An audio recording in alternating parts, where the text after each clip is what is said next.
मराठा समाजाचा नकाशा काढून टाकण्याचं धाडस NCERTनं केलं आहे, पण त्यामागे कोण आहे याचा शोध घेतला पाहिजे अशी मागणी राष्ट्रवादी शरद पवार गटाचे आमदार जयंत पाटील यांनी केली आहे.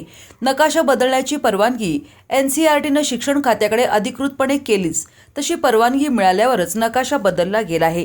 त्यामुळे छत्रपती शिवाजी महाराजांनी निर्माण केलेल्या हिंदवी स्वराज्याचा नकाशा बदलण्याचं पाप कोणी केलं आहे याचा शोध घेतलाच पाहिजे. नाहीतर पुढच्या काळात केवळ पुणे सातारा आसपासपर्यंत छत्रपती शिवाजी महाराजांचं राज्य होतं असं सांगायला देखील हे लोक कमी पडणार नाहीत, असे विधान आमदार जयंत पाटील यांनी केले आहे. सांगलीमध्ये NCERT विरोधात काढण्यात आलेल्या मराठा सन्मान मोर्चा प्रसंगी आयोजित सभेत ते बोलत होते.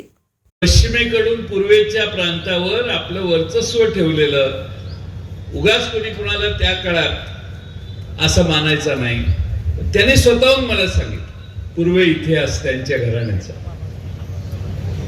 आज राजपूतांचं राज्य त्यांनी आग्रह केला म्हणून आमचं राज्य नकाशावरचं 200 वर्षापूर्वीचं 150 वर्षापूर्वीचं कमी करण्यासाठी NCERT असं धाडस करत असेल तर NCERTने कुणाला तरी परवानगी मागितली असेल की नाही एज्युकेशन डिपार्टमेंटला.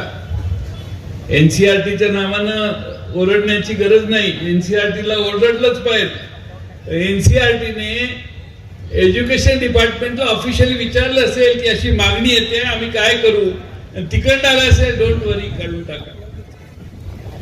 छत्रपती शिवाजी महाराजांनी निर्माण केलेलं हिंदवी स्वराज्याचा नकाशा बदलण्याचं पाप कुणी केलं हे हुडकण्याचं काम तुम्ही आम्ही सगळ्यांनी केलं पाहिजे. एवढी साधी गोष्ट नाही. काही वर्षानं एखाद्या वेळे पुण्याच्या 1.5-2 जिल्ह्यातच सातारच्या आसपास, सातारा, कोल्हापूर आणि पुण्याचा थोडा भाग, सुप्याचा वगैरे भाग, एवढंच राज्य छत्रपती शिवाजी महाराजांचं होतं. सांगायला ही लोक कमी करणार नाही. आणि म्हणून हा अश्लाघ्य प्रयत्न थांबवण्यासाठी आज नितीन चौगुलेंनी आपल्या सगळ्यांना एकत्रित केलंय.